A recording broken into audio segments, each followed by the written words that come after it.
wabarakatuh ya. Oke, Assalamualaikum warahmatullahi wabarakatuh. Selamat malam semuanya, semua rekan-rekan yang hadir secara online, terutama buat Pak Banu yang sudah meluangkan waktu dan juga kesempatan untuk berdiskusi mengenai buku beliau yang berjudul Semua untuk Hindia. Saya sangat tersanjung sekali kemarin ditawarin oleh Mbak Tiwi menjadi moderator Pak Banu, dikarenakan walaupun cuma satu-satunya buku, cuman Pak Banu itu lengkap, edisi lengkap seorang pengarang, di mana eh, sejarah saya sangat suka, novel fiksi saya baru-baru ini, 1 tahun ini sedang mendalami, dan terutama ini Pak, mengenai ilustrasinya, ilustratornya ya, apa gambar-gambarnya itu menurut saya itu paket komplit lah gitu. Jadi pada saat ditawarkan oleh Mbak Tiwi, saya sangat tersanjung sekali, dan hari ini saya bisa ketemu dengan Pak Banu langsung walaupun online dan teman-teman sekalian. Baik, nama saya Indra, saya tinggal di Bandung. Eh, saya akan coba membacakan dulu mungkin urutan dari diskusi kita hari ini. Adalah pertama perkenalan dulu mungkin ya, lalu selanjutnya adalah pembacaan CV Pak Banu, lalu pemaparan materi, selanjutnya tanya jawab, penutup, dan selesai seperti itu. Nah, untuk mempersingkat waktu mungkin saya akan membacakan CV dari Pak Banu ya. Saya membacakan dari Semua untuk Hindia, cetakan kedua Maret 2018. Oh, maaf ini kurang up to date, cuman mungkin nanti untuk buku yang terbaru Pak Banu yang berjudul Rasina mungkin beliau baru publish 2023, mungkin nanti di bawahnya. Oke, saya akan coba bacakan CV beliau. Eh, Bapak Ihsan Banu lahir di Yogyakarta tanggal 7 Oktober 1964. Menamatkan kuliah di jurusan Desain Grafis Fakultas Seni Rupa dan Desain ITB. Berarti Pak Banu ini lama juga di Bandung, Pak Banu ya?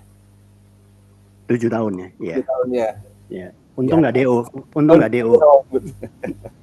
Ini ya, kita di Bandung ya sangat bangga Pak Banu pernah mampir sebentar 7 tahun di ITB gitu. Bekerja di bidang periklanan di Jakarta hingga tahun 2006, kemudian memutuskan menjadi praktisi iklan yang bekerja lepas. Semasa kanak-kanak, beliau beberapa kali mengirimkan tulisan ke rubrik anak harian Angkatan Bersenjata. Karyanya yang pernah pula dimuat di rubrik Anak Kompas dan majalah Kawanku. Namun, kegiatan menulis terhenti karena tertarik untuk mencoba melukis komik. Lewat kegiatan melukis komik ini, ketika duduk di bangku sekolah menengah pertama, beliau memperoleh kesempatan membuat cerita bergambar berjudul Samba Si Kelinci Perkasa di majalah Ananda tahun 78. Setelah dewasa, kesibukan beliau sebagai seorang pengarah seni di beberapa biro iklan benar-benar membuatnya seolah lupa dunia tulis-menulis. Pada tahun 2000, dalam jeda cuti panjang, beliau mencoba menulis cerita pendek dan ternyata dimuat di majalah Matra. Sejak itu, beliau kembali giat menulis. Sejumlah karyanya dimuat di majalah Femina, Horizon, dan koran Tempo. 2 buah cerpennya mawar di Kanal Macan dan Semua untuk Hindia.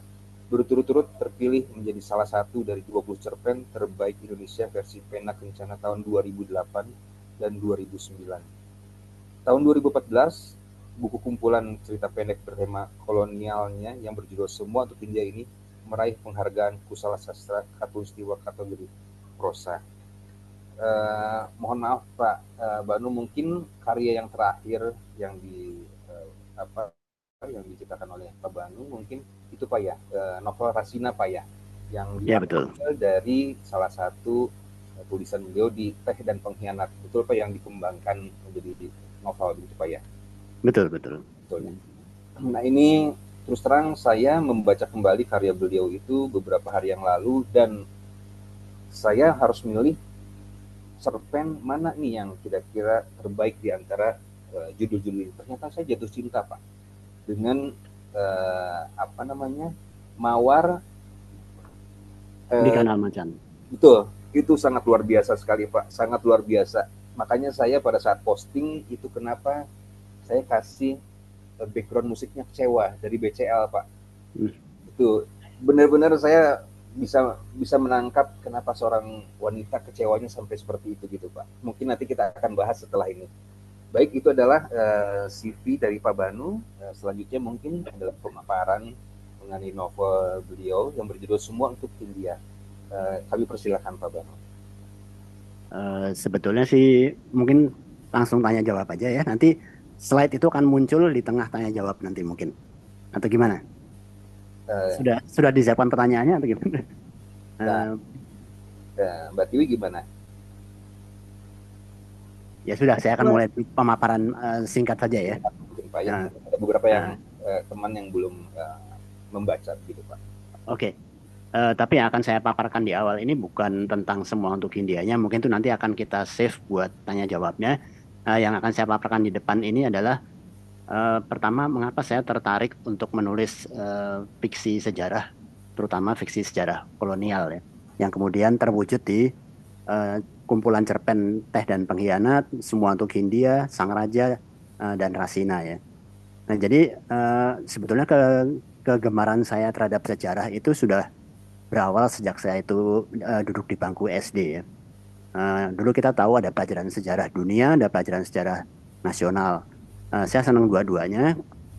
Yang untuk pelajaran sejarah nasional itu ada yang sangat membuat saya bertanya-tanya ya waktu itu ya. Bagaimana mungkin kita sejarah kita yang sudah berjalan selama 16 abad itu kemudian secara mendadak dipotong dengan kedatangan orang-orang Eropa ya, dalam hal ini Portugis, kemudian Inggris, kemudian yang terakhir Belanda. Dan yang terakhir itu bukan hanya datang, tapi mereka menduduki sebagian besar wilayah yang sekarang kita sebut Indonesia ini, menaklukkan sebagian besar raja-rajanya, dan kemudian membuat undang-undang dan memperbudak dan memperkaya diri mereka ya. Nah itu membuat saya tuh agak bertanya-tanya, dari yang tadinya luar biasa kuat ya, kok bisa dikalahkan. Nah itu salah satu yang membuat saya itu mulai tertarik untuk mempelajari sejarah, terutama sejarah kolonial. Lucunya kalau setelah saya menyadari itu di SD atau di SMP atau bahkan sampai SMA, sejarah kolonial itu justru bagian yang sering dilupakan, seolah-olah ingin dilompati ya oleh para pengajar atau oleh kita sendiri itu. Jadi seolah-olah itu bukan bagian dari sejarah kita tuh. Kalau kita fair ya, kita lihat baca komentar-komentar orang di medsos atau di buku-buku lain, pasti mereka itu selalu menganggapnya hitam putih tuh ya. Pokoknya zaman Belanda ini udahlah, itu bukan zaman kita lah tuh. Karena Belanda itu jahat, mereka masuk ke tempat kita, menjajah, kemudian merusak sejarah kita tuh. Nah, tapi justru di situ titik pentingnya tuh. Kita tahu bahwa sejarah itu kan simultan ya, seperti sejarah kita sendiri. Kita dulu ada sejarah kita waktu kecil, remaja, kemudian dewasa ya. Waktu kecil kita ingat kita berbuat apa saja, dewasa juga begitu, dan misalnya tadinya ketemu si A mau pacaran mau nggak jadi, terus akhirnya nggak jadi ya. Nah itu, tapi bagaimanapun juga si orang itu sudah masuk ke kehidupan kita kan dan membentuk pribadi kita. Jadi nggak bisa kita tiadakan begitu saja. Begitu juga dengan si sejarah kolonial ini itu.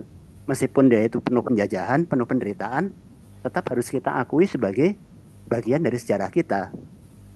Tapi celakanya justru banyak sekali ingin dihapus ya. Itu dimulai dari bapak pendiri bangsa kita sendiri ya, Pak Soekarno ya. Banyak sekali ketika beliau itu sudah jadi presiden, banyak monumen-monumen peninggalan kolonial yang dihancurkan gitu ya. Jadi dimulai dari gerbang Amsterdam itu dihancurkan. Kemudian banyak sekali lah gedung-gedung yang seharusnya tuh menjadi penanda sejarah bahwa kita pernah hidup di bawah penjajahan Belanda, itu malah dihapus tuh. Nah ini kan membuat sebetulnya agak ngeri ya, karena nanti siapa yang percaya bahwa kita pernah dijajah Belanda kalau bukti fisiknya nggak ada itu kan. Nah itu salah satu yang membuat saya tertarik untuk mempelajari sejarah, terutama sejarah kolonial. Yang kedua masih berkaitan dengan hal itu juga. Itu ketika saya membaca buku sejarah di SD, SMP atau SMA, selalu hanya menemukan nama-nama besar ya, baik dari pihak Belanda maupun dari pihak Indonesia ya. Dari pihak Belanda itu Jan Peter Schoonkoen, terus Daenders, terus Van der Capellen dan sebagainya. Atau di Ponorogo Antasari, Kiai Maja, terus Cut Nyadin dan sebagainya. Pertanyaannya adalah orang-orang lain, baik Belanda maupun Indonesia, orang-orang marginal, ya, jadi tukang besi, tukang sadu, babu, jongos itu kemana aja mereka di zaman itu? Kok nggak disebut? Kok nggak masuk dalam sejarah? Nah itu yang membuat saya juga penasaran. Padahal kita tahu tanpa kehadiran mereka, mustahil Belanda bisa lama di sini karena justru orang-orang itulah yang secara tidak sadar itu berkolaborasi ya antara pribumi dan Belanda. Itu justru mereka yang memutar ekonomi sehingga menyebabkan kolonialisme bisa bertahan lama di sini. Nah itu yang kemudian juga menimbulkan keinginan saya untuk menulis. Akhirnya ketika saya sudah dewasa, saya tahu bahwa orang-orang itu sebenarnya ada di dalam sejarah ya. Kalau kita pelajari buku-buku dari Pendeta Valentin atau dari Lou de Lafayette atau juga dari buku-buku novelnya P.A. Daum atau Guy Francis, kita akan tahu bahwa orang-orang marginal itu ada dan mereka hidup dan mereka berinteraksi tanpa masalah, tidak tidak kemudian menjadi kejam seperti pemimpin mereka, enggak itu, gitu loh. Nah terus mengenai soal kejam ini, nah ini saya boleh share ya sekarang ya.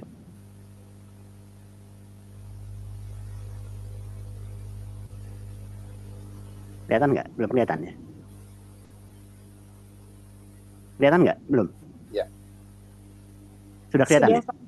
Sudah. Ya, sudah kelihatan ya. Nah, inilah yang selama ini selalu bunyi. Inilah selama ini yang selalu ada di benak kita kalau kita mendengar kata dijajah Belanda ya. Dijajah Belanda berarti luar biasa miskin, makan susah, pakaian compang-camping, tengah telanjang gitu ya. Tidak punya rumah, tidak punya kendaraan, tidak bebas pergi kemana-mana, hidup sebagai budak. Nah ini asumsi yang ada di pikiran kita ini, kebanyakan dari kita ini kemudian diperkuat dengan foto-foto tuh ya. Foto-foto tahun 45 begini ya. Ya kelihatan memang lagi kurus seperti itu ya. Tapi ketika foto itu kemudian diubah, ditarik mundur ke belakang sedikit ya, tahun 30-an atau tahun 28 deh, atau tahun 1915, mereka jadi kaget tuh kalau ada menemukan foto seperti ini. Loh itu kok pribuminya dan Belandanya kok bersatu tuh. Kotanya juga kelihatannya tentram aman aja tuh. Nggak seperti dijajah tuh.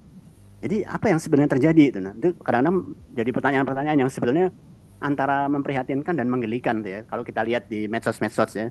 Anda buka salah satu situs sejarah di medsos, di FB ya, ada macam-macam lah tuh ya, sejarah Nusantara zaman dulu dan sebagainya, yang mereka masang foto-foto seperti ini, Anda akan melihat yang saya maksudkan ya. Misalnya foto ini, atau foto seperti ini itu. Mereka tambah bingung. Katanya kita kelaparan, katanya baju kita compang-camping. Tapi kok ini ada foto tahun 1920 sampai 1934, kok orangnya biasa-biasa aja tuh, bahkan makanannya melimpah tuh. Nah, terus kita baca komentar-komentar aneh seperti ini itu. Saya kok tidak melihat ada penjajahan. Saya sampai sekarang masih bingung, kita tuh dulu dijajah apa tidak gitu ya. Terus katanya zaman dulu pada nggak pakai baju itu, kok pakai baju tuh. Nah, terus yang bawah juga gitu. Saya pikir tahun 45 tuh penuh, sebelum 45 tuh suasananya seperti di Gaza, Palestina yang penuh dar-dar perang gitu ya. Tapi kok ternyata seperti itu tuh. Nah, ini yang kadang-kadang membuat saya menjadi galau dan ingin menjelaskan kepada mereka dalam bentuk cerpen atau novel ya, bahwa yang kita alami di tahun-tahun itu ada beberapa layer. Sejarah kita tuh bukan sejarah yang lurus, tetapi terdiri atas 3 layer yang berbeda.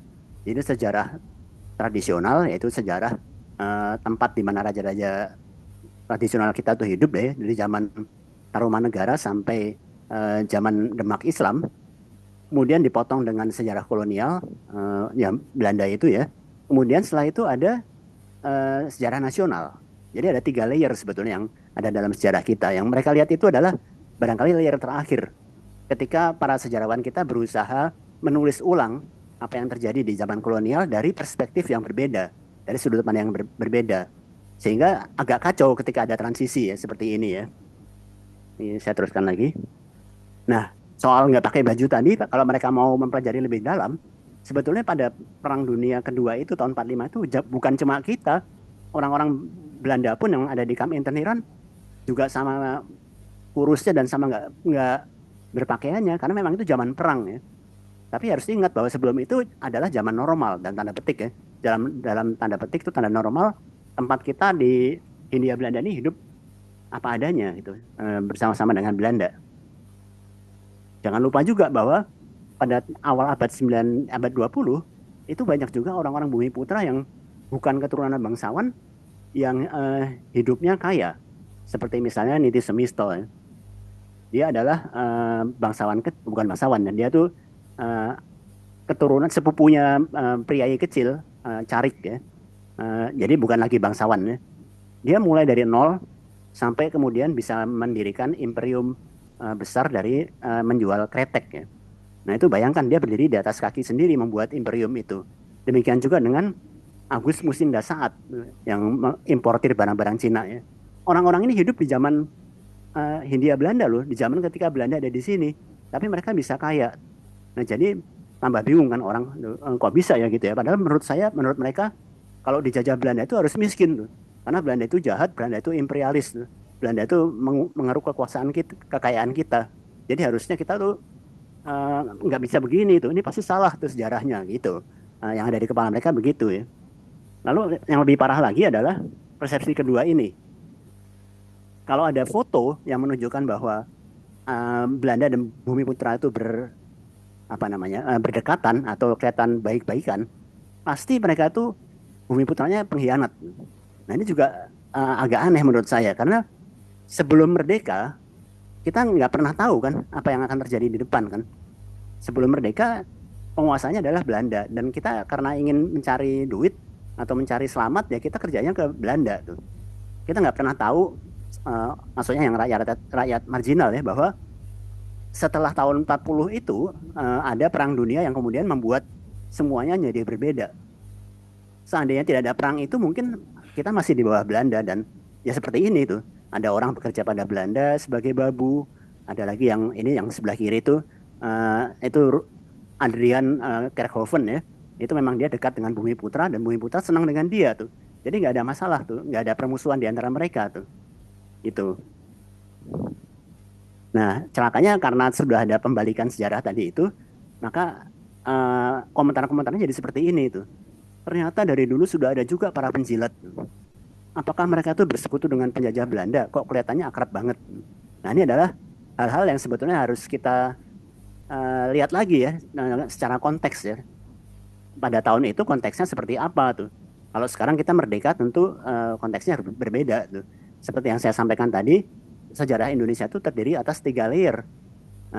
Di sejarah nasional memang terjadi pembalikan ya. Diponegoro dulu dianggap pemberontak.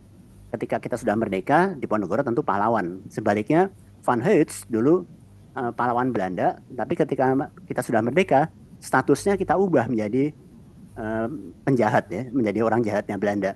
Tapi kadang-kadang semangat atau effort untuk membalik sejarah ini berlebihan tuh. Jadi yang seharusnya tidak dibalik ikut dibalik-balik tuh. Karena ketidaktahuan sejarah mereka. Nah, itu yang membuat saya kemudian tergerak untuk setelah saya mengetahui cukup banyak hal ini, saya tergerak untuk menuliskannya dalam bentuk cerpen atau novel dengan harapan agar mereka yang mungkin selama ini kurang suka membaca sejarah tapi suka membaca novel atau cerpen mulai tergelitik ya. Oh, ternyata ada kayak gini nih. Nah, kalau mereka sudah tergelitik, barangkali mereka akan mencari buku atau keterangan atau info dari sumber-sumber yang lebih kredibel dan mereka akan tahu bahwa sejarah itu ternyata tidak hitam putih ya. Ya, kira-kira seperti itu ya penjelasannya ya. Nanti terlalu panjang nih. Ya, Bro, ini penjelasannya cukup baik, Pak Pak Banu. Ini terutama tadi ya layernya sejarah tradisional, kolonial, nasional.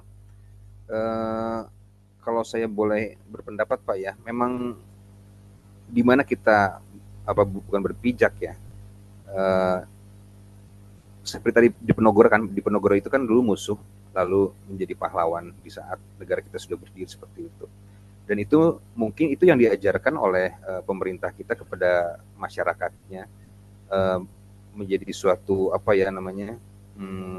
patokan pijakan bahwa memang pemerintah itu ya memang mengajarkan sejak SD sampai dengan mahasiswa hal-hal seperti ini, dan itu terjadi juga kepada diri saya pribadi, Pak. Saya terus terang aja, per 5 tahun kemarin setelah saya baca buku mengenai Multatuli ya, Max Havelaar gitu ya, saya sangat kaget sekali, Pak. 50 halaman awal itu saya nggak ngerti, tapi begitu halaman 50 seterusnya itu saya menjadi terang benderang bahwa yang namanya Belanda itu ya tidak semuanya baik, dan tidak semuanya rakyat maupun aparatur pemerintah itu juga baik juga. Malah kalau dilihat dari buku tersebut, saya menjadi gini, Pak, menjadi semua buku yang karya orang Indonesia saya akhirnya singkirkan, Pak. Saya menjadi bahwa ini tidak objektif lah gitu ya. Lalu saya mencari buku-buku yang sisi Belandanya yang berbicara, Pak. Dan itu makanya saya begitu saya baca buku Pak Banu ini, nah ini cocok dengan saya, Pak. Apa yang saya cari itu ada di sini seperti itu. Jadi kalau saya lihat dari buku Bapak mengenai hal ini, tokoh akunya itu seperti kalau kita melihat film ini, Pak, film Quantum Leap, Pak. Jadi saat itu dia datang ke suatu dia ditempatkan di suatu tempat, dia melihat situasi itu sampai akhirnya. Lalu setelah itu misinya akan ke tempat yang lain lagi, Pak, seperti Quantum Leap zaman dulu waktu di RCTI, lupa lah saya seperti itu. Jadi buku Pak Banu ini buat saya sih menjadi penyemangat lah, bahwa memang kita harus objektif melihat suatu permasalahan. Saya bukan tidak nasionalisme, Pak, tapi saya pengennya bahwa apa yang objektif ya dituliskan saja secara objektif. Nanti tinggal menilainya ya kita menilai sendiri lah seperti itu, Pak. Betul. Saya selalu memberi contoh kepada teman-teman, contoh yang lebih mudah dicerna ya. Jadi misalnya gini, pada tahun 80-an sampai pertengahan tahun 90-an, kita kan merokok tuh dianggap biasa ya. Merokok tuh biasa lah tuh ya. Jadi kadang-kadang malah di dalam kantor hampir semua orang merokok di dalam ruangan gitu ya. Itu dianggap nggak masalah tuh. Kemudian berubah pandangannya bahwa merokok itu buruk, dan diperkuat dengan temuan-temuan dari medis bahwa memang merokok itu membuat infeksi parah di paru-paru kita tuh. Jadi banyak yang kemudian usul merokok boleh tapi jangan di dalam ruangan kayak gitu kan.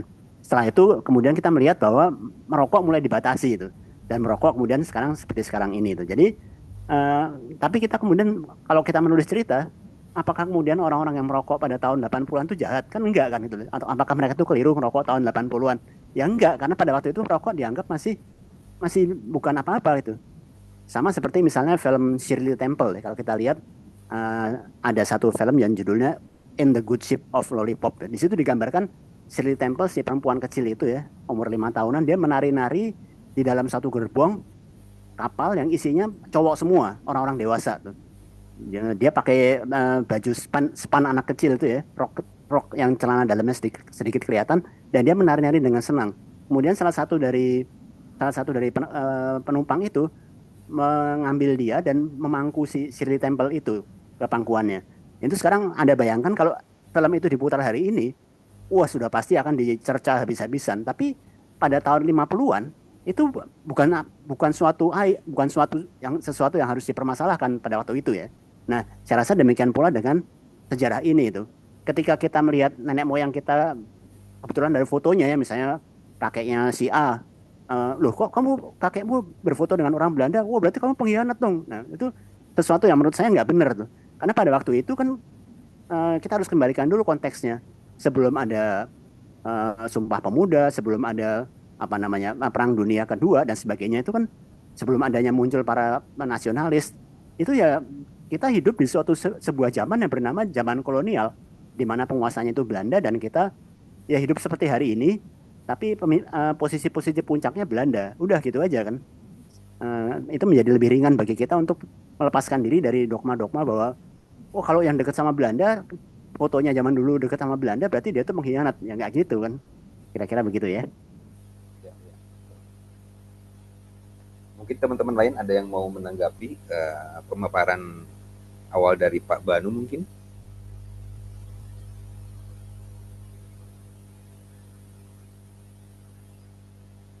Ya, mungkin nanti bisa berupa ini ya, chat ya, kalau memang ini ada fasilitasnya. Nah, justru ini Pak, saya mau nanya Pak ya, mengenai awal mula nih. Pak Banu kan dulu seorang profesional di bidang periklanan lah begitu ya. Lulus ITB, lalu mungkin bergerak dalam bidang apa advertising mungkin, dan akhirnya menjadi full pada menulis Pak. Nah, apa yang menjadikan apa maksudnya titik balik apa sih Bapak awalnya saya ini kayaknya jalan hidup saya akhirnya menulis gitu Pak. Dimulai dari melihat apa atau mendengar apa gitu Pak Banu sehingga tulisan pertama itu justru lebih condongnya kepada sejarah sebagai latar belakang penulisan Bapak Pak. Sebetulnya enggak ya, karena uh, saya kebetulan punya orang mengatakan bahwa saya punya dua kegemaran ya. Yang pertama menulis, yang kedua tuh melukis ya atau menggambar ya, seni rupa ya. Jadi tapi kebetulan yang menulis ini mendapat jalannya lebih dulu. Jadi ketika tahun 74 saya masih kelas 4 SD itu saya ngirim cerita anak-anak.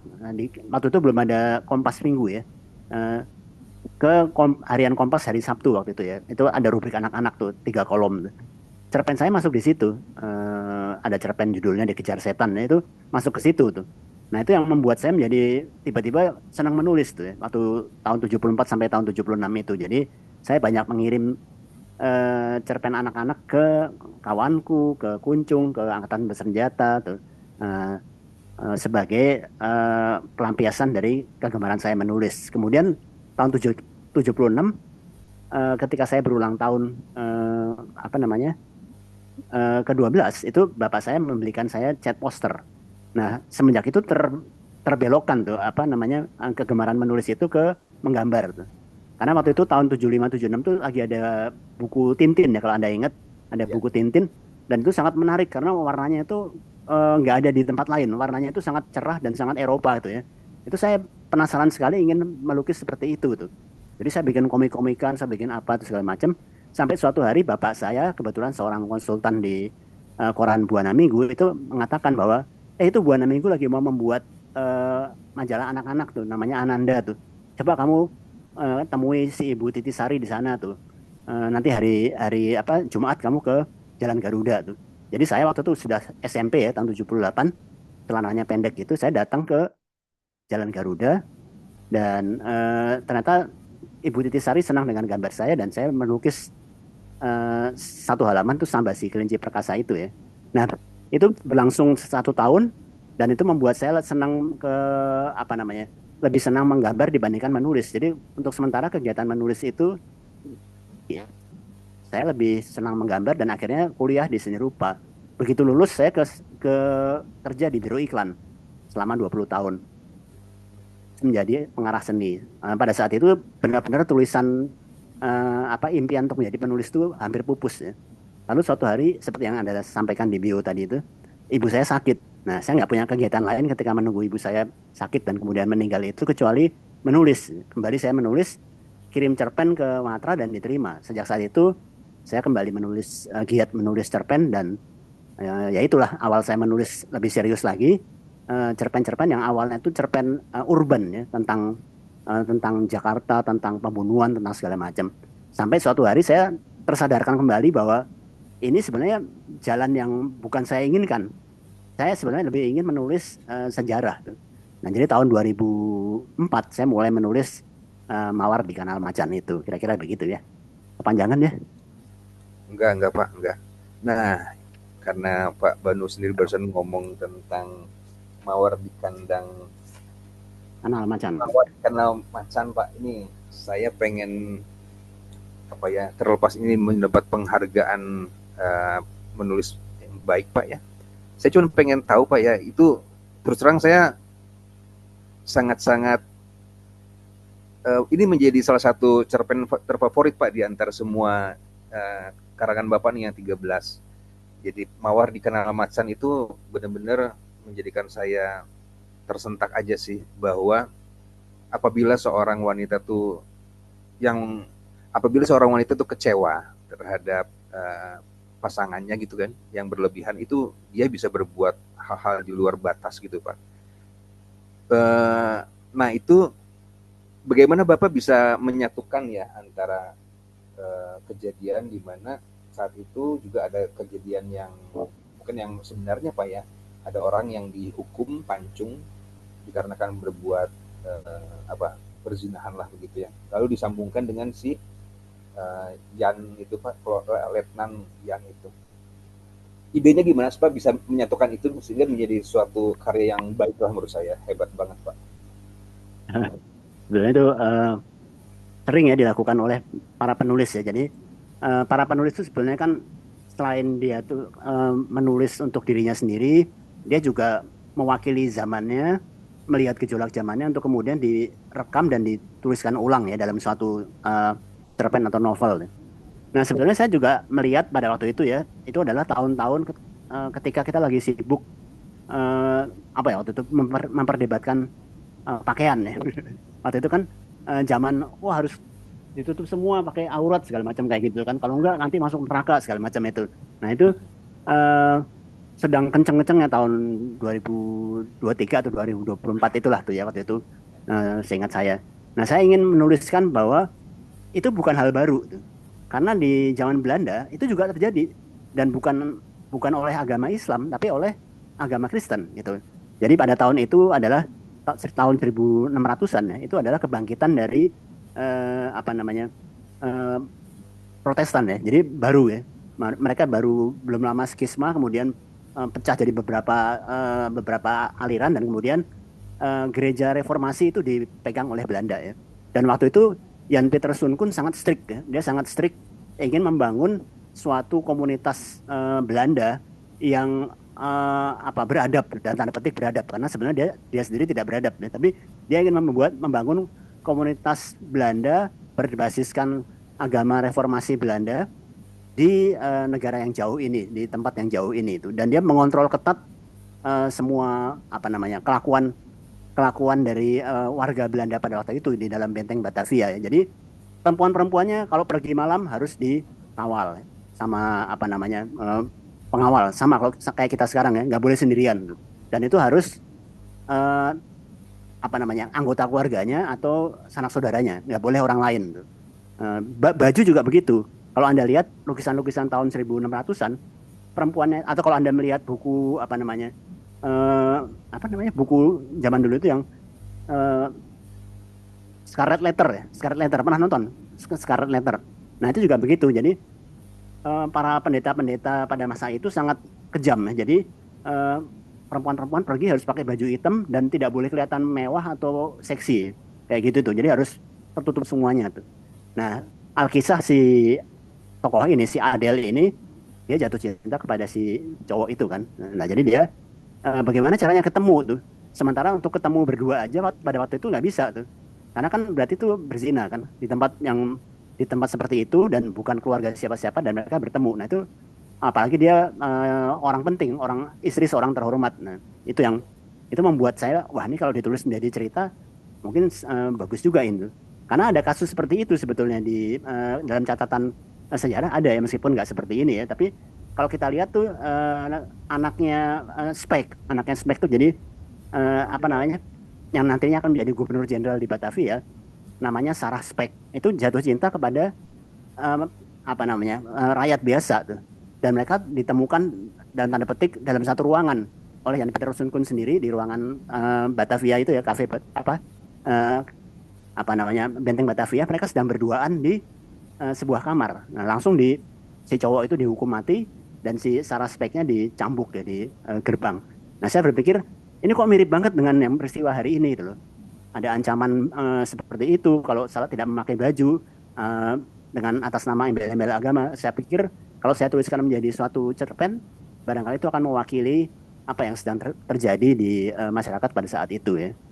Tentang efeknya apakah itu kemudian dibaca orang merasa itu berbicara kepada mereka atau tidak itu mungkin lain lagi. Tapi saya sudah merasa senang karena unek-unek saya sudah terwakili lewat cerpen itu ya, kira-kira gitu ya. Ini mungkin dari rekan-rekan yang hadir mau ada tanggapan atau pertanyaan mumpung Pak Banu ada di sini. Dipersilahkan buat rekan-rekan yang mau bertanya mungkin. Apakah tadi saya bicara terlalu cepat ya? Karena saya harus rebutan sama napas batuk. Cukup, Pak. Cukup, Cukup jelas ya? cukup jelas. Mbak Salma mungkin mau bertanya, Mbak Salma. Halo Mbak Salma, apa Halo, kabar? halo Kang Indra. Ayo bertanya mumpung Pak. Ini tuh saya mau bertanya, cuman agak gugup ini. Em, ini sebenarnya saya udah baca. Maaf, suara saya terdengar kan ya? Udah Terdengar. jelas Mbak Salma. Oke, sebenarnya untuk Kumcer ini ya, saya udah baca agak lama, jadi agak-agak lupa. Tapi kalau bisa saya apa ya, beberapa cerpen yang mungkin apa ya, sangat membekas gitu, itu yang racun untuk Tuan. Itu apa ya? Keren, keren Mungkin ya. hampir sama kayak yang tadi yang Mawar di Kanal Macan tuh, bagaimana eh, apa ya? Pemberontak apa ya? Kalau misalkan dihianati, perempuan akan mungkin akan lebih nekat gitu, Ya. apa ya, dalam melakukan sesuatu. Terus ini mungkin aku pengen nanya Pak Banu. Yes. Sejujurnya saya suka banget apa ya, baca novel bertemakan sejarah, dan ini salah satunya gitu. Yang mungkin yang unik juga, ini lebih apa ya, memperlihatkan dari sisi kolonialnya, dari sisi Belandanya gitu.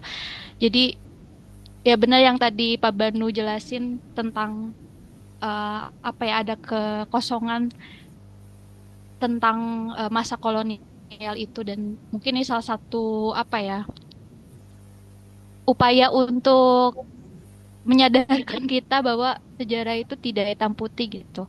Bahwa di pihak yang kita kira musuh juga sebenarnya mereka tuh eh, ada ya orang-orang yang sebenarnya berpihak pada kita gitu, pribumi. Dan juga nggak semua orang pribumi pada saat itu juga orang yang baik, karena eh, pasti mereka ada beberapa orang yang punya maksud tertentu lah gitu. Apa ya, ya yang juga berkhianat bagi bangsanya sendiri.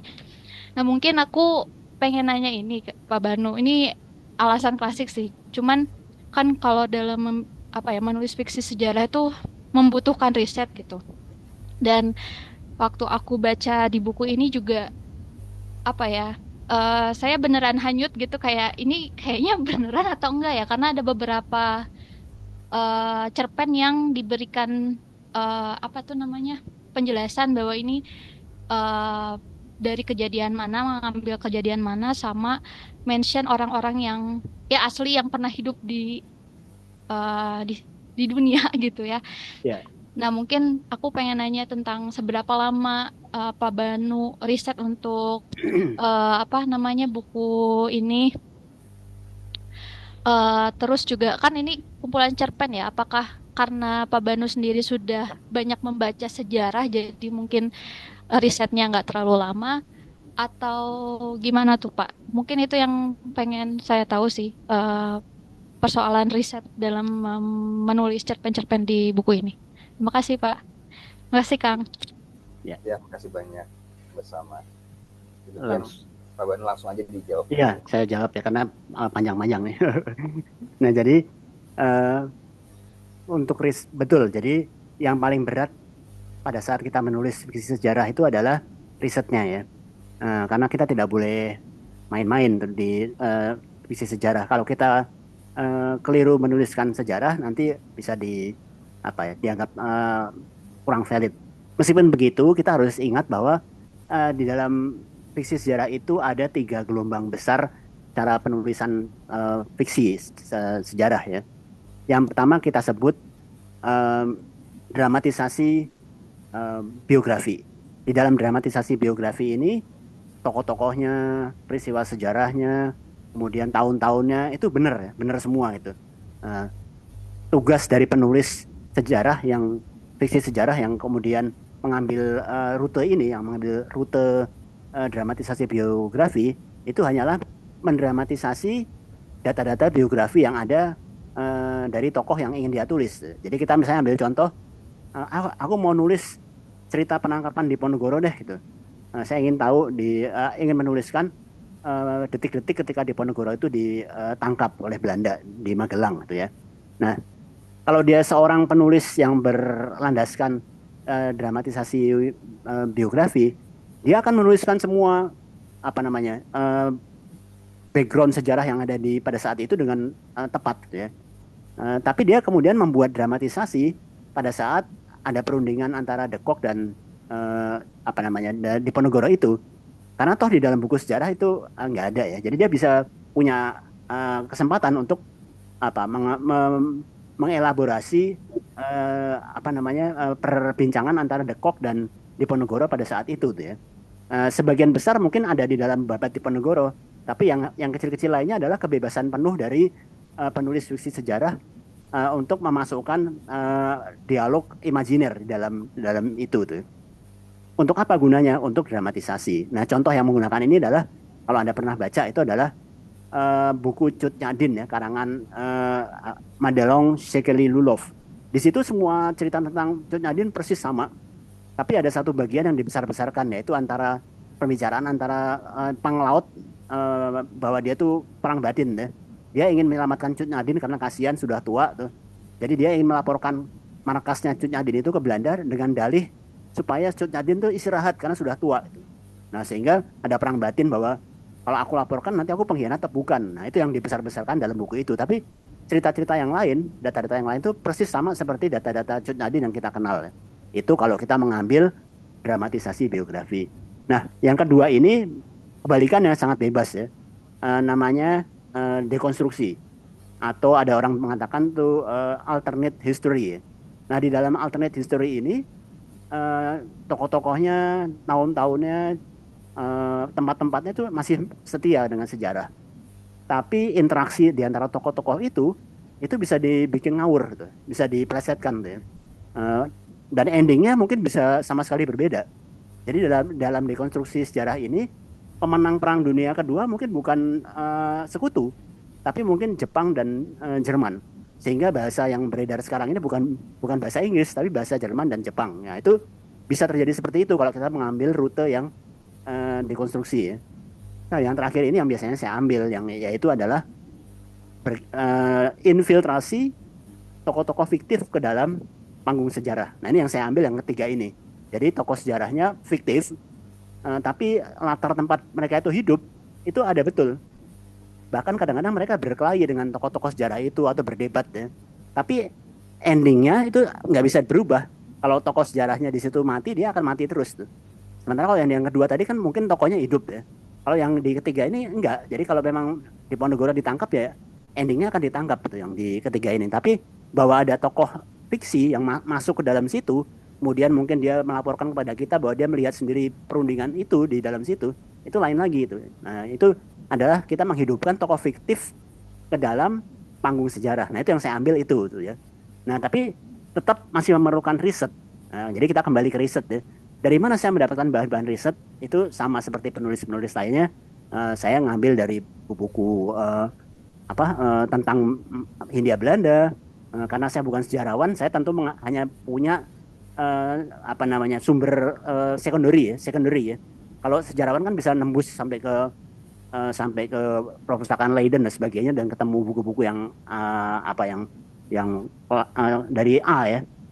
Kalau saya nggak bisa karena saya bukan sejarawan, saya nggak punya kemewahan itu. Jadi saya juga sama seperti Anda, saya mengambil dari buku-buku, kemudian dari tesis-tesis orang yang ada di dalam internet, para sarjana Belanda yang tesisnya dibuka, yang bisa di-download. Nah, itu saya akan baca dengan terjemahan ya dari Google Translate ya, saya akan terjemahkan itu.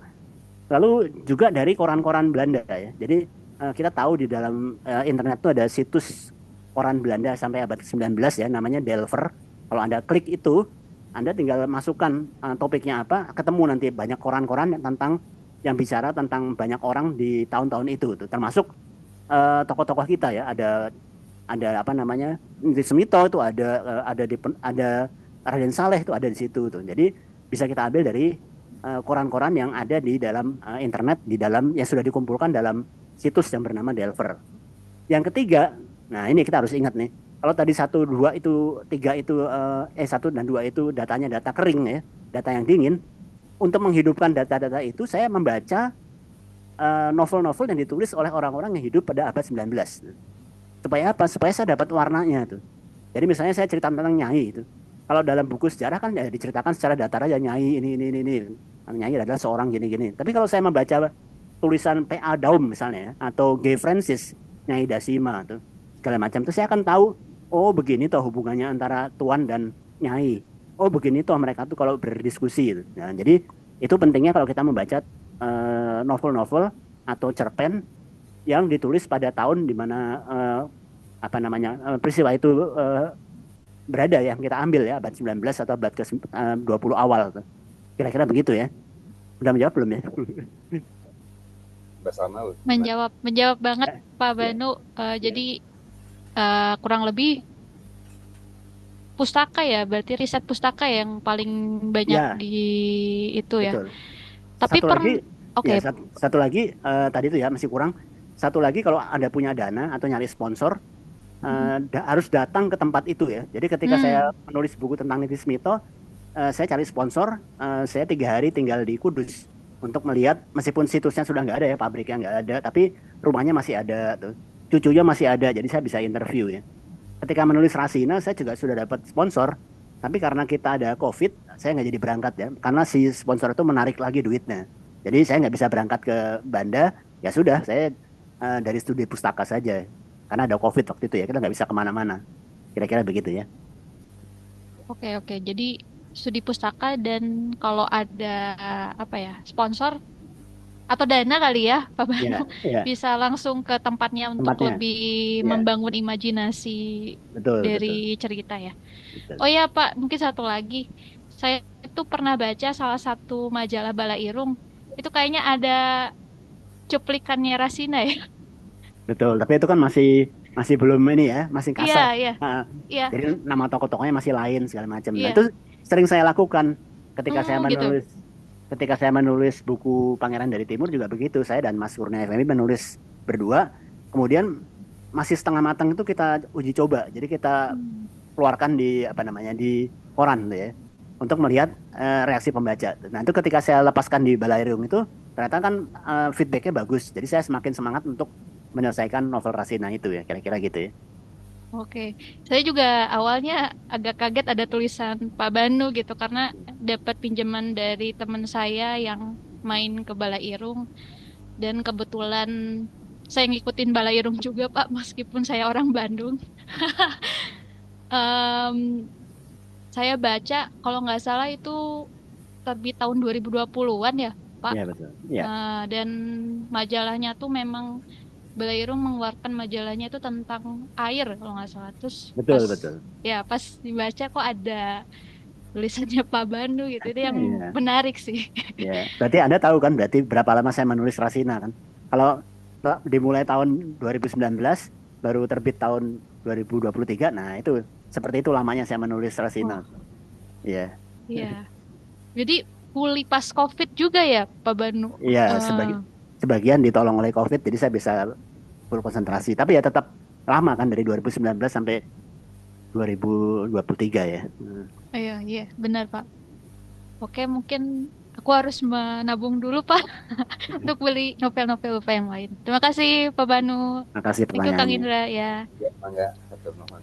Nah, Mbak Salma. Mungkin dari rekan-rekan lain ada yang mau bertanya, Mas Hasan mungkin yang sudah dari awal ini sebelum orang lain datang, Mas Hasan udah muncul. Kebetulan saya ini sudah sudah on. Terima kasih Kang Indra. Aduh, saya kalau ngomongin apa ya namanya ya, bukunya Mas Banu ini semua untuk Hindia ini, jadi inilah buku yang mempertemukan saya dengan Mas Banu. Jadi eh, saya itu mungkin seneng sejarah gitu ya Mas Banu. Jadi saya melihat jadi pertama itu saya seneng kan Pramudia Anantatur. Jadi Pramudia Anantatur itu menulis apa tetralogi Buru.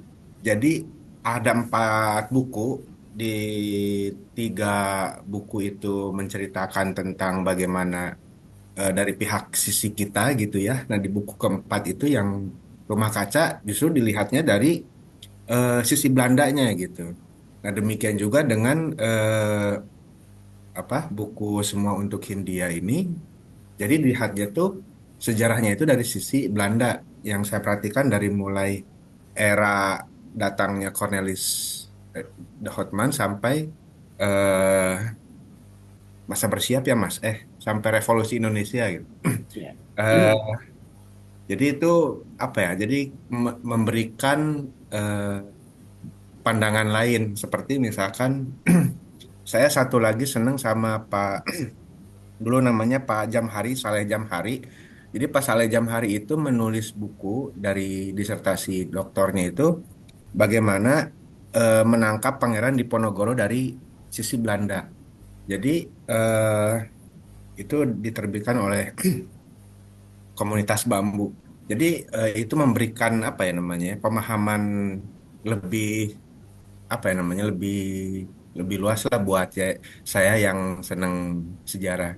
Nah, demikian juga dengan apa dengan buku Semua Untuk Hindia ini eh, ya itulah bisa menjawab kehausan saya untuk di bidang sejarah ini, Mas Banu. Gitu, Kang Indra.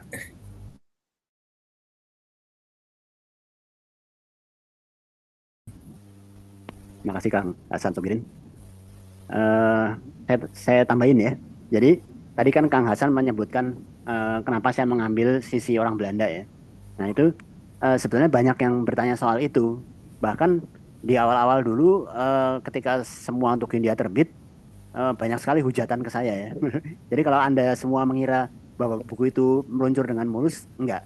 Nah, itu buku Semua Hindia itu terbit, banyak sekali backlash ke saya ya. Karena pertama tadi itu, Belanda itu udah pasti jahat lah tuh. Kenapa ini Anda menulis kayak gini itu? Seolah-olah Belanda itu baik semua tuh di buku ini itu. Jadi ini nggak bener nih, ini mau menyesatkan sejarah tuh. Terus yang kedua kok pahlawan kita tuh nggak muncul di sini itu, malah dari pihak Belandanya kayak gitu. Jadi kenapa bukan dia ditulisnya dari orang Indonesia tuh? Nah itu sebenarnya tuh memang sengaja saya buat seperti itu ya. Jadi yang pertama tadi itu saya ingin menjelaskan bahwa yang saya tulis itu memang zaman kolonial, tetapi dilihat dari kacamata orang-orang marginal ya. Jadi bukan dari pemimpin-pemimpinnya besarnya bukan, tapi dari tukang sadul, tukang besi, kopral. Jadi hal-hal yang tentara Belandanya yang rendah tuh. Jadi dari pihak Belandanya juga Belanda rendah, dari kita juga orang-orang marginal yang sama sekali nggak ada hubungan dengan keputusan politik yang dibuat oleh para pemimpin Belanda di sini dulu ya, nggak ada hubungannya itu. Jadi mereka hidup bersama-sama dalam sebuah zaman yang disebut zaman kolonial. Itu sebenarnya sebuah sebuah zaman biasa sebetulnya ya. Bagi orang-orang kecil itu zaman biasa tuh. Karena mereka tidak mengalami gejolak itu tuh. Beda dengan para pemimpin-pemimpin politiknya tuh. Nah, itu yang ingin saya sampaikan. Dan mengapa saya mengambil bentuk orang Belanda? Karena sebetulnya ada dua ya. Yang pertama saya ingin membuat bahwa cerita itu lain ya, bukan bukan lagi diambil dari sisi orang Indonesia tapi dari sisi orang Belanda ya. Dan yang keduanya itu karena itu menggunakan aku ya, menggunakan orang pertama tunggal. Nah, orang pertama tunggal kalau kita orang pertama tunggalnya Indonesia, itu saya akan sulit. Kenapa? Karena pada saat itu orang-orang marginal Indonesia, kan saya mau ngomongnya orang marginal ya, bukan tentang pemimpin ya, orang-orang kecil. Orang-orang kecil Indonesia pada saat itu kan budak, jongos, babu gitu ya. Bagaimana mereka bisa bercerita dengan aku tentang keadaan di sini, tentang Belanda, korupsi, tentang segala macam. Kalau mereka itu hanya seorang budak atau jongos ya kan susah tuh. Jadi sudut pandangnya saya putar itu dari sisi Belandanya itu. Jadi yang bercerita tuh aku Belanda tuh. Orang yang punya keresahan kenapa sih Belanda tuh di sini kayak gini tuh. Nah, mereka yang akan cerita kepada pembaca tuh bahwa sebetulnya mereka secara hati nurani orang-orang marginal itu juga nggak setuju dengan keputusan pemimpinnya tuh bahwa ada undang-undang yang mencekik leher, ada keputusan yang seperti itu. Nah, mereka kemudian menulis sebagai cerpen yang kita baca itu. Kira-kira begitu ya. Ini mungkin ada Mas Muhammad Yusuf ya mau bertanya, raise hand. Dipersilakan Mas Muhammad Yusuf. Ya, terima kasih sudah mengizinkan saya untuk bertanya ya. Saya sebenarnya tertarik untuk membaca bukunya milik Pak Banu ya namanya ya. Ya, betul. Sebenarnya sih ada sesuatu yang mengganjal di pikiran saya. Salah satunya kan ada itu di tahun 1950-an gitulah ada anak SMA yang interview dengan seorang Belanda waktu itu anak Belanda gitu. Nah, di situ kan beliau orang Belanda itu bilang kalau orang Indonesia tuh kebanyakan, mohon maaf nih ya, kebanyakan pemalas dibilang kayak gitu. Terus dibantah oleh anak SMA itu bilang kalau orang Indonesia tuh bukan pemalas, tapi mereka tidak diberikan kesempatan untuk mengenyam pendidikan, dia bilang kayak gitu.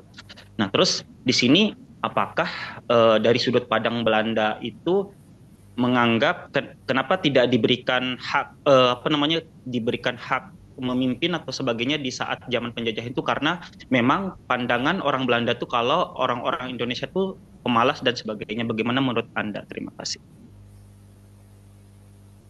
Ini dari buku saya atau dari sejarah ya? Dari buku saya atau dari sejarah nih? Saya belum membaca buku Anda, cuma saya Oke. pernah mendengar apa namanya itu di sosmed terkait anak SMA yang berwawancara dengan seorang Belanda kayak gitu di tahun Oke. 1950-an. Oke, jadi sekarang ini memang ada gelombang besar anak-anak muda Belanda ya, dari mereka sendiri padahal bukan dari kita ya, yang merasa malu bahwa dulu kakek moyang mereka itu jalan-jalan ke sini kemudian menjajah negeri ini untuk waktu yang cukup lama, kemudian mengeksploitasi hasil buminya, menghilangkan martabat orang-orang yang mereka jajah dan sebagainya. Jadi mereka tuh malu ya, orang-orang generasi muda Belanda itu malu dan mereka mengadakan investigasi sendiri itu banyak orang-orang Belanda terutama yang kiri ya, yang leftist ya, itu yang merasa malu dan membongkar aib pemerintah Belanda habis-habisan bahwa sebagian besar Belanda itu memang jahat di sini itu ya. Nah, tapi yang ingin saya bicarakan ini adalah Belanda marginal ya. Dalam novel saya itu orang-orang Belanda marginal yang bukan orang-orang pembuat keputusan ya, tapi orang-orang yang sehari-hari bertemu bergaul dengan orang Indonesia tuh. Mungkin analoginya paling gampang adalah tentara kita yang ada atau orang-orang kita yang ada di Timur Timur pada saat kita masih menyebut mereka bagian dari Indonesia ya. Nah itu ada tentara kita yang jahat di sana ya, tiap hari menyiksa tanpa alasan orang-orang Timur Timur itu ya. Kalau Anda ingin tahu buktinya, Anda bisa menonton atau membaca buku Cega ya. Buku Cega itu isinya apa namanya testimoni dari orang-orang yang disiksa oleh tentara kita tuh di sana tuh ya. Tapi ada juga tentara kita yang baik di sana tuh. Ada yang anak-anak di sana dibawa ke Jakarta, dijadikan anak angkatnya tuh. Ada juga orang-orang Indonesia yang marginal, yang bukan tentara dan bukan nggak ada hubungannya dengan politik. Mereka adalah para guru ya, para guru, tukang bakso, tukang tambal ban yang dikirim ke Timur Timur dan mereka ya hidup biasa saja dengan orang Timur Timur itu, nggak ada permusuhan. Sebagian menikah dengan mereka, punya anak. Tuh. Eh, Gambaran seperti itulah yang saya ambil untuk menuliskan buku-buku saya bahwa di zaman kolonial itu tentu ada masyarakat yang sebetulnya tidak eh, tersangkut paut dengan keputusan politik para pemimpinnya ya. Pemimpinnya boleh jahat, tentara-tentara Belanda sebagian besar boleh jahat, tapi tentu ada orang-orang yang juga baik gitu ya, yang ada Belanda malas, ada Belanda baik, ada Belanda jahat, ada orang Indonesia baik, ada orang Indonesia jahat juga ada, karena mereka sama-sama tinggal di sebuah zaman yang disebut zaman kolonial. Nah itulah yang ingin saya ceritakan dalam novel saya dan memang itu yang terjadi di dalam sejarah ya. Kalau Anda baca di buku-buku apa namanya memoir dari orang-orang Belanda yang marginal, mereka akan menulis bahwa mereka tuh punya babu, tapi mereka sayang babunya tuh. Babunya nggak malas, malah ada juga yang punya joki kuda ya. Jokinya tuh pintar sekali bisa mengalahkan joki kuda Belanda di balapan di Tegalega tuh. Jadi semuanya itu seperti kita hari ini, ada yang jahat, ada yang baik gitu ya. Perkara yang jahat itu orang Belanda atau orang Indonesia itu bisa kita perbincangkan belakangan, tapi mereka adalah orang-orang biasa yang hidup kebetulan di zaman yang kita sebut zaman kolonial. Kira-kira begitu ya. Ya, saya terima kasih. Saya juga ada teman orang Belanda sih ya. Waktu itu sempat nanya-nanya juga terkait sejarah Indonesia. Kan kalau di Museum Belanda tuh lebih banyak tuh kayak peninggalan-peninggalan zaman dulu yang memang asli kayak gitu. Kalau di Indonesia kan itu cuma replika kalau gitu ya. Dan terus saya bertanya di sudut pandang orang Belanda itu, kalau dari sudut pandang teman saya yang orang Belanda tuh katanya pasti banyak yang ditutup-tutupi oleh sejarah Indonesia, dia bilang gitu. Karena kan memang itu kebencian. Kalau kebencian itu pasti yang dimunculkan yang buruk-buruknya, dia bilang kayak gitu. Kalau dari pandangan teman saya yang orang Belanda tersebut, dan kebetulan teman saya yang orang sejarah tuh Belanda itu sejarawan gitu. Tapi banyak yang membuat saya tercengang dan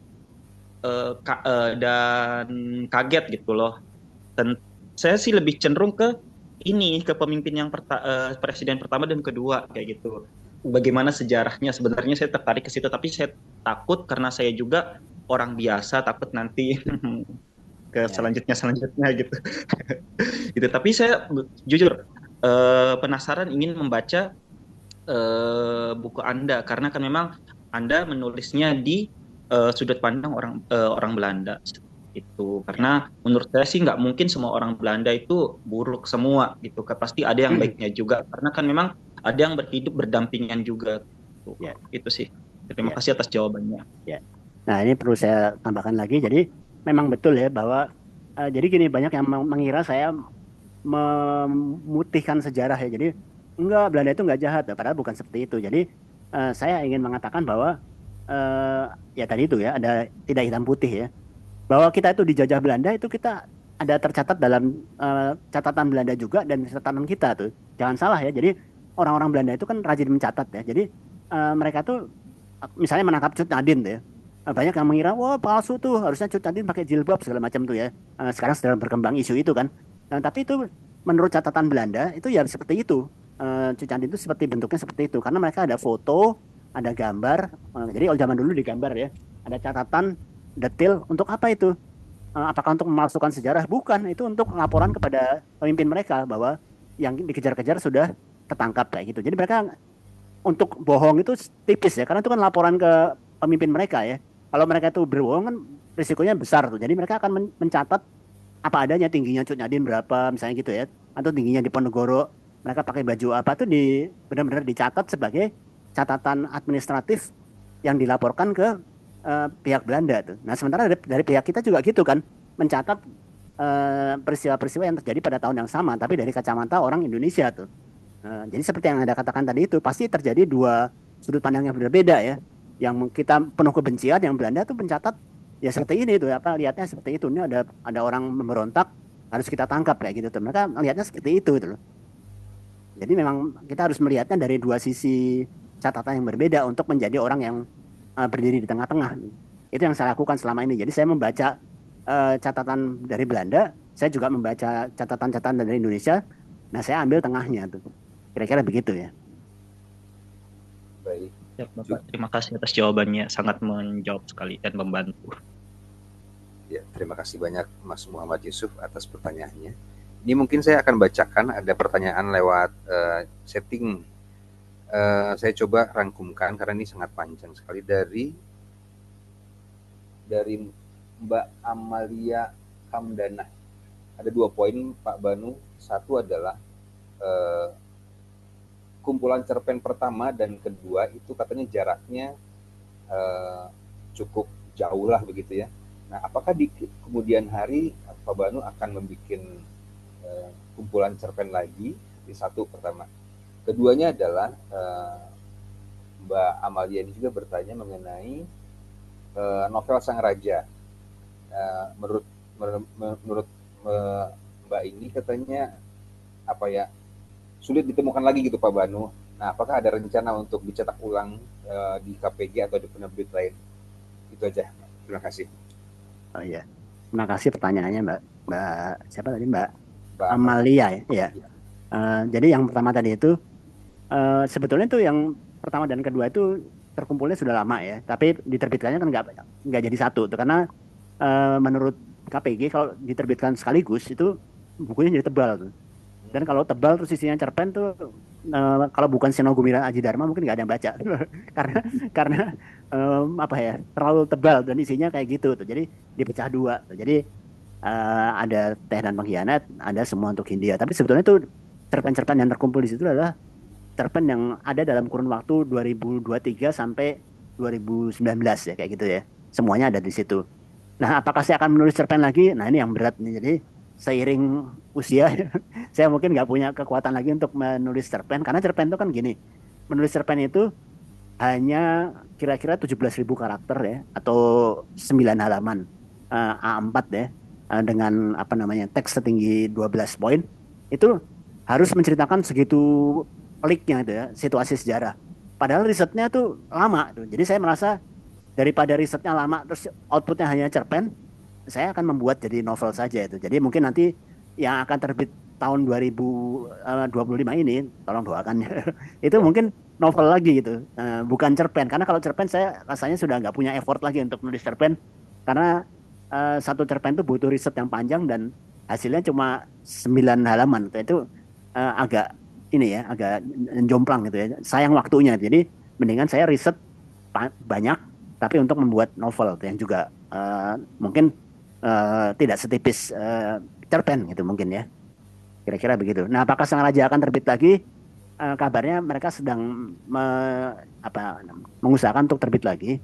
Karena awalnya dulu itu hak ciptanya dipegang oleh PT Djarum ya. Jadi buku ini adalah kerjasama antara PT Djarum, Djarum Kudus ya, dan KPG. Karena waktu itu Djarum menghendaki orang mengenang Kudus sebagai bukan hanya sebagai rokok yang berarti meracuni orang, tapi jangan salah, di Kudus itu juga ada pejuang yang bernama Niti Semito. Jadi tolong diingat bahwa di Kudus itu banyak cerita bersejarahnya juga yang berkaitan dengan kretek, dan kretek itu adalah produksi Nusantara ya, bukan rokok putih tapi kretek. Nah, itu yang kemudian saya setuju. Waktu itu saya katakan pada pihak Djarumnya, saya mau menulis ini sebagai novel dengan syarat tidak ada logo Djarum, saya bilang gitu ya, dan tidak ada kata-kata Djarum yang berlebihan di dalam situ kecuali dia sebagai sejarah. Ternyata si Djarumnya bersedia, ya sudah, saya terima pekerjaan itu. Nah, sekarang hak ciptanya ada di Djarum, dan sekarang si KPG Gramedia sedang berusaha untuk mengambil alih dulu hak ciptanya untuk dijadikan hak cipta Gramedia dulu, gitu. Diambil alih dulu. Mungkin ada pertanyaan lagi dari teman-teman yang lain yang hadir.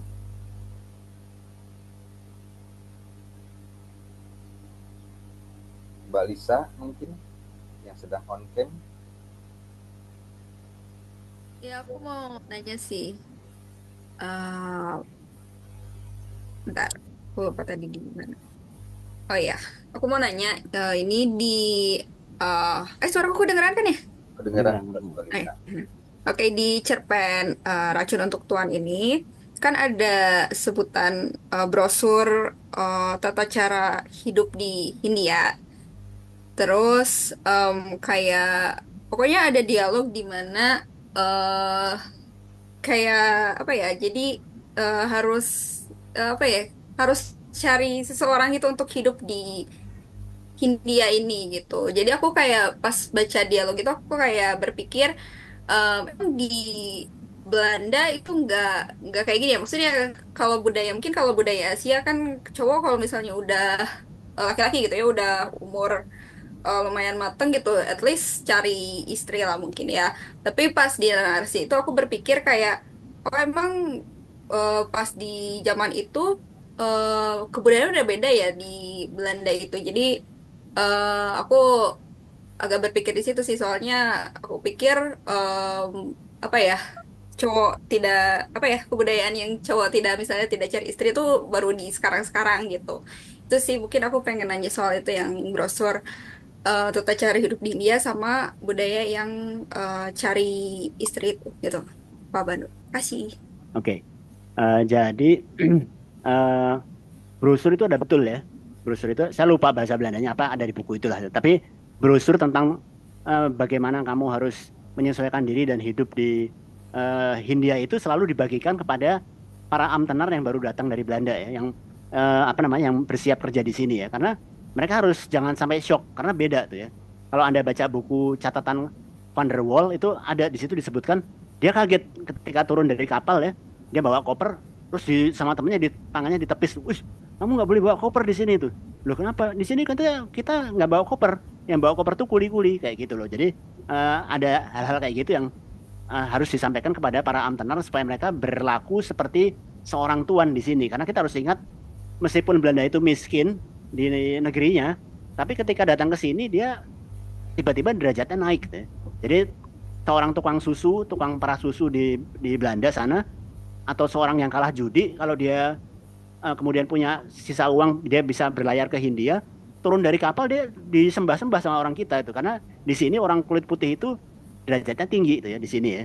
Jadi itu adalah tragedi-tragedi dan ironi yang muncul pada saat itu, sehingga harus dibuat suatu peraturan supaya jangan sampai orang-orang Belanda yang baru datang ke sini itu jadi ngaco gitu. Jadi orang pemerintah Hindia Belanda pada waktu itu membuat buku itu supaya para Amtenar dan orang-orang yang datang ke sini berlaku sewajarnya orang-orang yang hidup di Hindia kayak gitu ya, supaya jangan keliru langkah tuh.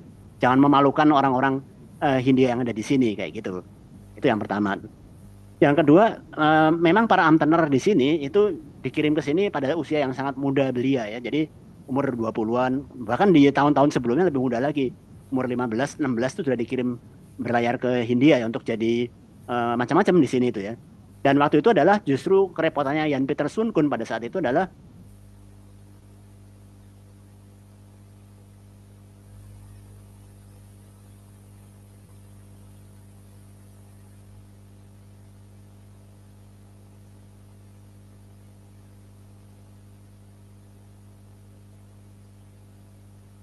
Soenkun, orang-orang Belanda itu sudah merendahkan derajatnya, kawin sama orang-orang Bumi Putra. Dia ingin supaya dikirim perempuan-perempuan Belanda dari Belanda datang ke sini untuk menjadi calon-calon istri para Amtenar.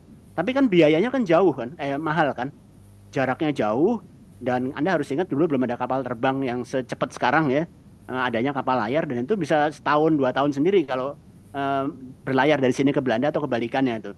Bahkan sampai awal tahun 1990 pun ketika kapal uap baru ditemukan tuh masih berbulan-bulan, sampai ke 3 bulan lah ya, sampai ke Belanda tuh. Jadi jarak yang jauh itu membuat orang malas pulang tuh. Nah, jadi mereka di sini dalam keadaan belum menikah, pasti mereka akan dengan sendirinya mencari nyai itu kan untuk teman tidur mereka di sini itu. Dan pada waktu itu sudah berubah peraturannya. Kalau Jan Pieter Soenkun dulu merasa itu tidak benar, maka setelah Jan Pieter Soenkun nggak ada ya, awal tahun 1700-an itu dilegalkan. Jadi boleh mencari nyai dengan catatan kalau nanti dia menemukan calon istri Eropa, yang nyainya boleh diceraikan. Anak-anaknya boleh diakui atau tidak tuh, kayak gitu. Ya seironis itulah zaman dulu deh, yang memang menyedihkannya begitu. Mudah-mudahan menjawab. Mbak Lisa menjawab. Mungkin ini pertanyaan lanjutan tadi yang terkait tadi. Berarti si anaknya itu nanti tergantung apa ya? Maksudnya kalau si anaknya itu diakuin sama si pihak bapaknya gitu, yang pihak Belanda, berarti dia termasuk ke apa ya? Ke pihak kolonial gitu. Tapi kalau misalnya nggak diakui, dia masuk ke pribumi gitu nggak sih maksudnya? Ya betul. Jadi anak-anak orang Belanda itu memang selalu menjadi bahan bulan-bulanan ya. Jadi karena mereka kan setengah mateng kan. Jadi daging bukan, ikan pun bukan. Jadi istilahnya gitu ya, liplap mereka tuh. Jadi ada istilah untuk mengejek mereka di kalangan mereka sendiri, itu liplap. Jadi manusia setengah mateng. Jadi di kalangan Belanda dia nggak diakui karena kan dia nggak murni kan. Jadi rendah kedudukannya, kecuali kalau kemudian bapaknya kemudian jadi pejabat. Nah, anaknya jadi naik kan. Kalau si Belanda totoknya tadi jadi pejabat, anaknya biarpun dia itu kecampuran Bumi Putra, tapi kalau dia mengakui itu anaknya ya, diakui, maka anaknya jadi ikut naik, ikut ke pergaulannya Belanda.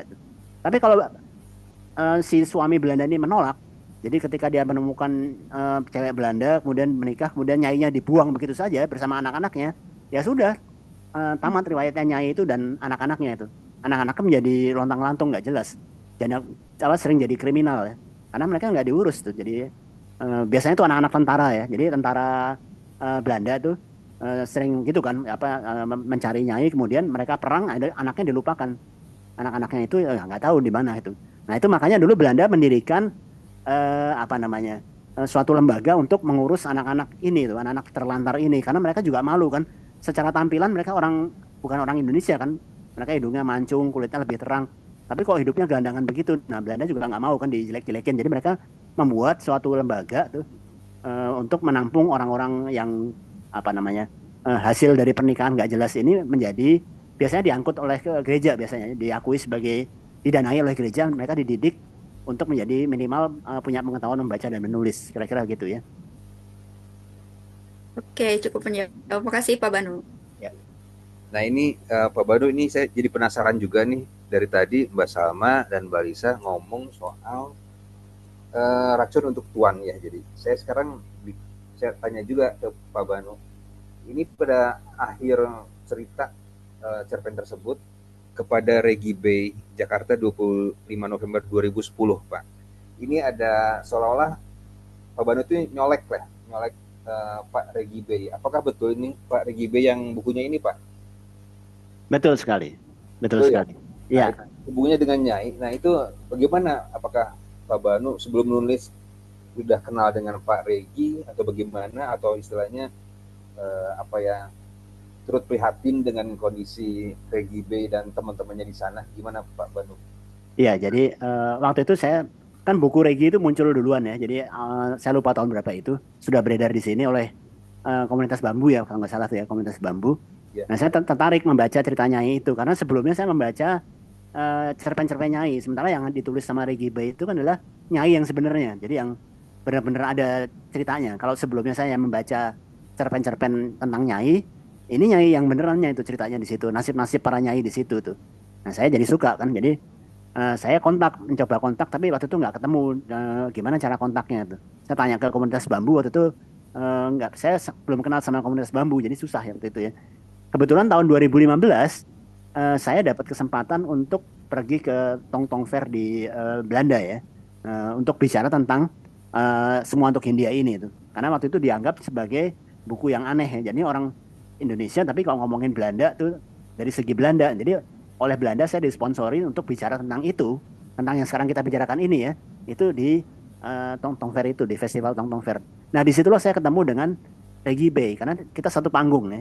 Oh jadi kebetulan sekali itu bisa satu panggung dengan Regi Bay, dan usai kita bicara di panggung itu saya jadi dekat dengan dia dan sering bertanya tuh lewat emailnya tuh tentang semua hal yang saya ingin ketahui tentang Nyai, tentang Belanda zaman dulu, dokumen apa yang perlu saya cari dan sebagainya.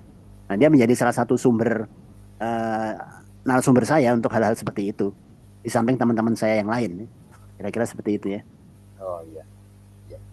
Makasih banyak Pak. Saya juga jadi penasaran, saya ini soalnya aneh kepada, soalnya berarti nyolek seseorang Ya. gitu kan. Oke, mungkin dari teman-temannya ada pertanyaan selanjutnya mungkin. Tevogi mungkin.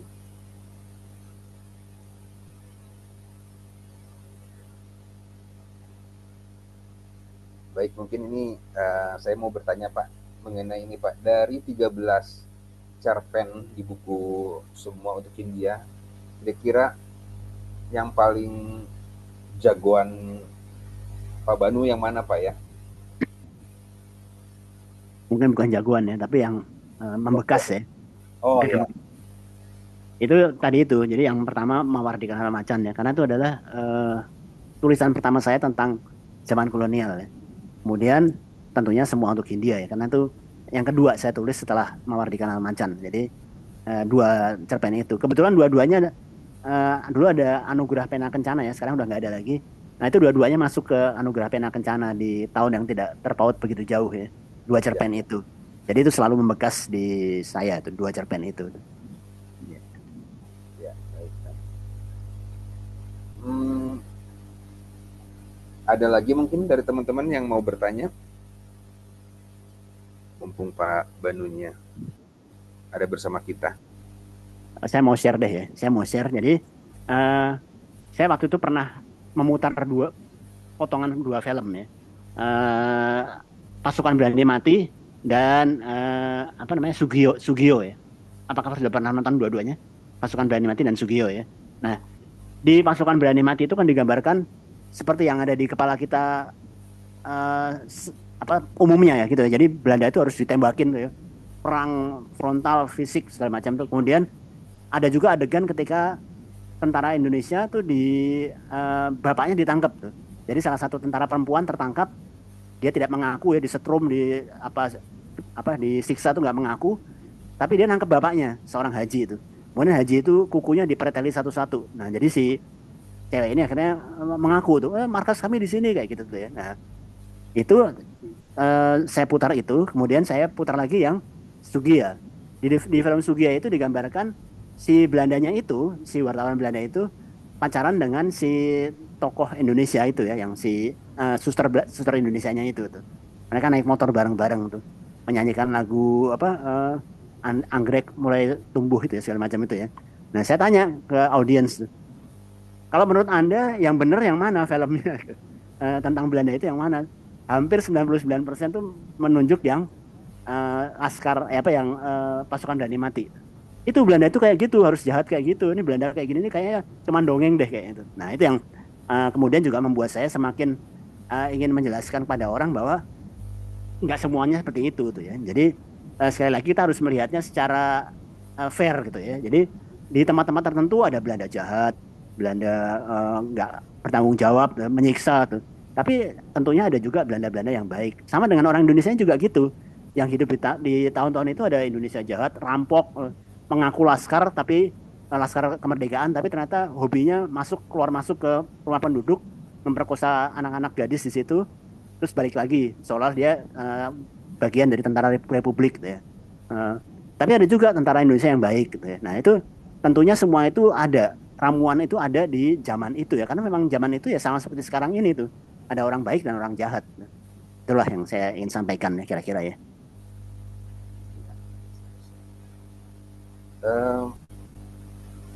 Ada pertanyaan lagi mungkin rekan-rekan? Mbak Tiwi mungkin sebagai penutup ya, Mbak Tiwi. Apakah sudah? Luar biasa, lebih terinspirasi aja untuk mencoba menulis cerita-cerita sejarah gitu ya. Tapi mungkin yang bertanya juga ke Pak Banu, dari yang Bapak pantau sejauh ini,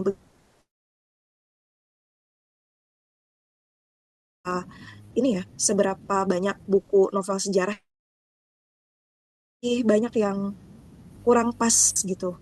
Dan kalau dari Bapak sendiri kan sebenarnya banyak ya peristiwa-peristiwa sejarah yang digodok oleh media dan ya hal-hal lainnya yang pada akhirnya tidak sesuai fakta. Kalau Bapak melihat fenomena seperti ini, seperti apa? Karena bukan hanya soal penjajahan Belanda saja, tapi juga peristiwa-peristiwa pemberontakan, kudeta-kudeta di zaman pasca kemerdekaan gitu, Pak. Ya. Kalau tentang fiksi sejarah kolonial yang ditulis oleh penulis lain, saya sangat suka ya, karena justru memang salah satu tujuan saya itu kan jangan sampai saya sendirian gitu. Jadi saya ingin ditemani orang-orang yang juga kemudian ada dalam sudut pandang yang sama dengan saya tentang bagaimana melihat zaman kolonial itu. Dan sekarang kita sudah lihat cukup banyak ya bermunculan ya, ada Sasti Gotama, ada Yudi Herwibowo, ada banyak lah tuh ya yang juga menulis tentang zaman kolonial ya. Atau kemarin Isna Marifa ya menulis luar biasa sekali, dia menulis penjajahan pengiriman budak ke Cape Town apa namanya Afrika Selatan. Itu belum pernah ada yang menulis, dan dia menulis dan dia risetnya juga dalam gitu ya. Nah, saya senang sekali kalau ada yang semakin banyak yang menulis tentang fiksi sejarah kolonial. Itu yang pertama ya. Uh, Lalu yang kedua tadi itu saya menulis itu sebetulnya hanya sebagai parabel apa ya, sebagai paralelisme ya. Jadi saya melihat ada yang nggak serak di zaman sekarang, saya ingin ceritakan dan memberi opini, tapi dengan mengambil dengan cara mengambil apa yang sudah terjadi di zaman dulu tuh. Karena saya adalah salah seorang yang percaya bahwa sejarah itu berulang tuh ya, dan kadang-kadang berulang dalam waktu yang singkat tuh. Jadi misalnya gini.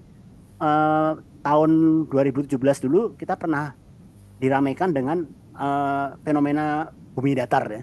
Nah, tiba-tiba tuh muncul fenomena itu tuh, bumi datar tuh. Saya nggak mengerti bagaimana tiba-tiba di abad 21 ini kita dikejutkan lagi dengan orang-orang yang percaya bumi datar tuh. Dan itu makin banyak pengikutnya tuh. Nah, itu saya merasa perlu menulis itu ya, bahwa itu juga dulu terjadi di zaman-zaman abad ke-16 termasuk oleh Belanda ya. Pelaut-pelaut Belanda melawan pendeta-pendeta yang tidak pernah naik kapal ya. Kalau pelautnya kan ngerti bahwa bumi itu bulat tuh. Tapi pendeta-pendeta ini nggak pernah ngerti, yang apalagi yang lahir di sini itu. Nah, jadi saya angkat peristiwa itu menjadi Tegak Dunia ya, sebuah cerpen yang berjudul Tegak Dunia.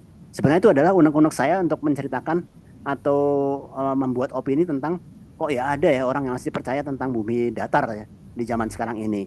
Atau misalnya variola itu bercerita tentang orang yang tidak percaya vaksin, jadi anti vaksin ya. Zaman Belanda pun dulu juga begitu, lagi ada wabah cacar, banyak orang-orang yang nggak mau dicampur darahnya dengan darah pribumi itu. Karena bagi mereka darah pribumi itu kotor. Padahal kan harusnya kalau dalam ilmu medis vaksin cacar itu bisa diperoleh dari mana aja tuh. Yang penting ada vaksinnya, orang itu pernah terjangkit dan selamat, kemudian dia dibuat vaksin, maka orang yang dikasih vaksin itu nggak akan tertular. Nah itu dulu juga mengalami pertentangan hebat di zaman Belanda dulu. Jadi makanya saya selalu menggunakan apa yang terjadi hari ini, tapi diambil melalui cerita-cerita di masa lalu di zaman kolonial sebagai parabel, sebagai apa nama paralelisme itu. Kira-kira begitu ya. Baik. Mbak Tiwi gimana? Siap. Terima kasih Pak Banu. Pertanyaan Mbak Tiwi, apakah sudah menjadi bagian akhir dari diskusi ini, Mbak Tiwi? Sudah cukup? Siap. Sudah cukup mungkin ya karena sudah pukul 21 lebih 27 menit. Ya. Gitu sudah selesai juga nih lumayan ya tadi perbincangannya. Mungkin nanti terakhir kita foto-foto dulu, tapi dari Kang Indah barangkali ada penutup dan kesimpulan juga boleh kan? Atau Pak Banu mungkin terakhir ada yang mau disampaikan? Nah, kalau saya sendiri sih terus terang banyak buat pribadi banyak hal yang membuka wawasan saya. Terima kasih banyak Pak Banu dan rekan-rekan lain juga atas pertanyaannya yang akhirnya membuka juga wawasan saya dan mudah-mudahan buat rekan yang lain. Di kesempatan terakhir ini saya mau ucapkan terima kasih banyak buat Pak Banu atas waktunya dan ilmunya buat kita semuanya, dan Mbak Tiwi sebagai penyelenggara mudah-mudahan sukses di acara bedah buku yang lainnya. Buat rekan-rekan yang masih berkumpul dan yang sudah live, terima kasih banyak sudah bersama kami diskusi buku yang ke-47 Mbak Tiwi ya. Mudah-mudahan di suatu hari nanti kita bisa bertemu dengan tema yang lain. Akhir kata, terima kasih banyak. Wassalamualaikum warahmatullahi wabarakatuh. Waalaikumsalam. Warahmatullahi wabarakatuh. Siap. Kita foto dulu ya, Bapak.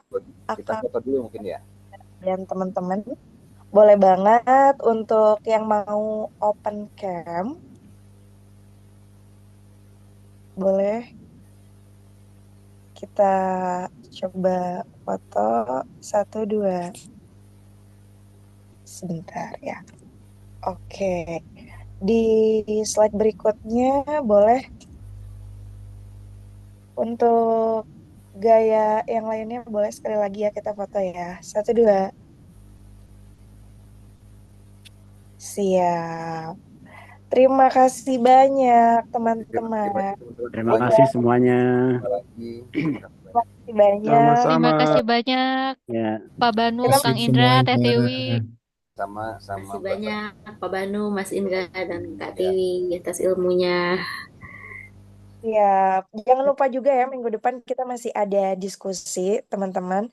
Di pekan diskusi ini biasanya kita nggak bikin flyer, cuman kebetulan karena ini bertepatan juga udah setahun temu sejarah, jadi kita buatkan flyer kegiatan dalam sebulan siapa saja pembicaranya, dan di minggu depan nanti kita akan ngobrol dengan Pak Fadli Rahman, bahas kuliner Nusantara, terus nanti di tanggal 30 Januari ada Kang Hendy Jo juga yang membahas buku beliau yang Zaman Perang. Dan jangan lupa juga ya, kita ada lomba menulis artikel sejarah. Jadi boleh banget buat teman-teman yang mau bergabung, nanti 3 penulis terbaik dapat masing-masing 3 buku juga. Acara terdekat, ini 2 hari lagi kita bakal jalan-jalan ke Solo. Jadi buat teman-teman yang lagi ada di Solo, kita bakal explore tempat-tempat bersejarah yang berkaitan dengan zaman kolonial. Ada Benteng Vestenberg, terus nanti ada destinasi yang menarik lainnya juga. Ya, kita ramaikan untuk di bulan Januari ini. Sekali lagi terima kasih banyak. Selamat beristirahat. Terima kasih banyak Pak Banu. Sehat selalu. Semoga semakin sukses. Ya Bapak ya. Terima kasih semuanya. Selamat malam. Selamat malam Bapak. Selamat malam, Pak. Buat teman-teman, selamat beristirahat. Dan selamat menjelang weekend. Semoga tahun ini tahun yang penuh kebahagiaan dan keberkahan buat kita semua. Amin. Amin.